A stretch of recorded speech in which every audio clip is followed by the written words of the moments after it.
Well, hello, I'm Carrie Ann and I'm the owner of Prescott Hypnosis, and I'm a board-certified medical and clinical hypnotherapist. And you know what, a lot of times people ask me, how did you ever become a hypnotist or a hypnotherapist? And I have to really give all the credit to something that was not so pleasant in my life. When I was 20, I all of a sudden got this horrible virus and nobody could tell me what it was. The doctors thought it was mono. They thought it was all kinds of things. They really had no answer. They took all kinds of testing and stuff like that, and they just said, well, we don't know. I didn't eat for about 7 or 8 weeks. I was exhausted, you know, in a viral type of situation. Started kind of with an intestinal thing. And so, you know, after 8 weeks or so, I got a little better. Although, let me tell you, it wasn't easy, you know, for me to come back from that. It took me about a year to recover and not completely recover from that incident.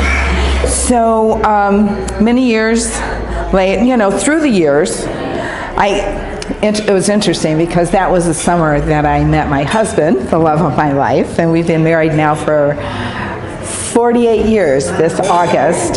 So,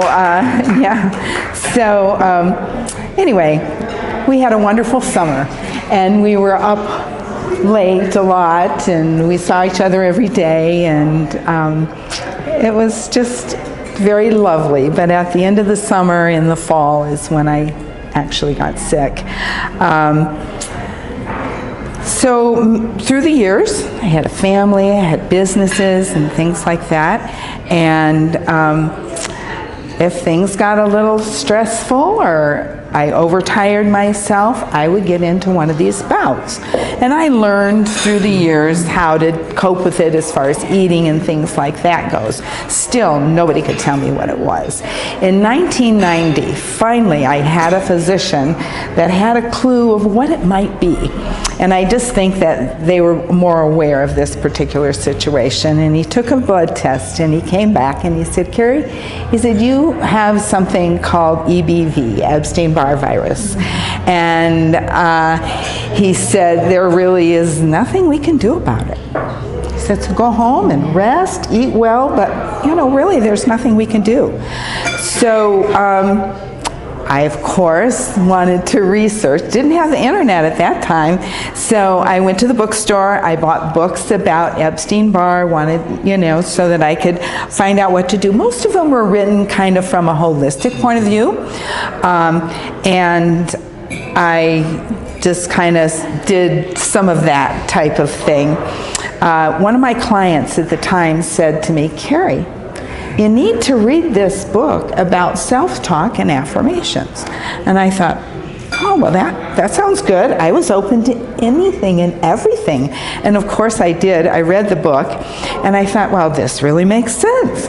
So I started doing this self-talk.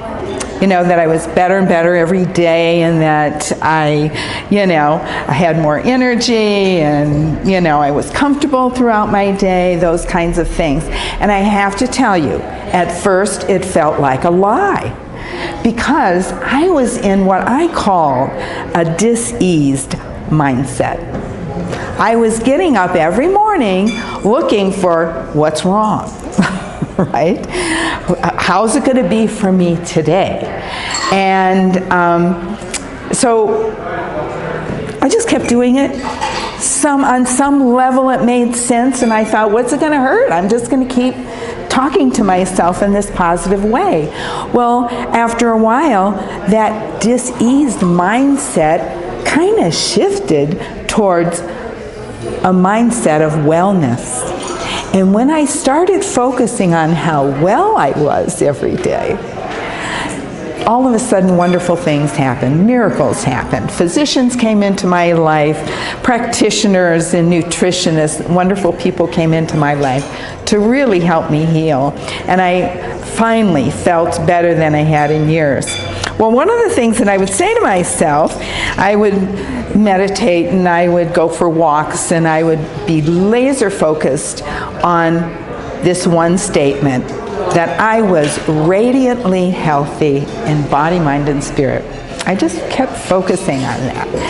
And it was really interesting because pretty soon people were coming up to me, complete strangers, people that I'd known forever, and they were saying to me, Carrie, I don't know what it is, but you're just radiant. They said that word. No one ever said that word to me ever in my life. And I'm thinking to myself, oh my gosh, there really is some kind of a connection between the mind and the body. And I began to study the mind and the body. That led me to hypnosis, and that's why I do what I do. So, you know, the old saying that some of the worst things that happen to us in our lives are the best things that ever happened to us, because they teach us so much.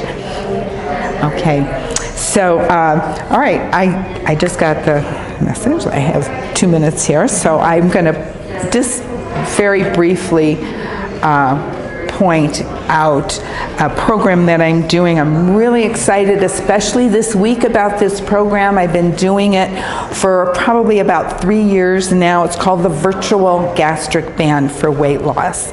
And we've just had phenomenal results and success with this program. And basically what we're doing, you know, what the mind perceives and believes, the body responds to, and we're virtually placing a gastric band around the top part of the stomach. And it's just really beautiful. It was developed by a gal by the name of Sheila Granger, a hypnotist in the UK. And she just came out with her book this week, No More Diets. And it's already No More Diets, and it's on the bestseller list. It talks about the virtual gastric band and leads people, of course, to us who are practitioners in that. I had the honor of studying with her, and it's been a really, really a lot of fun for me to do this.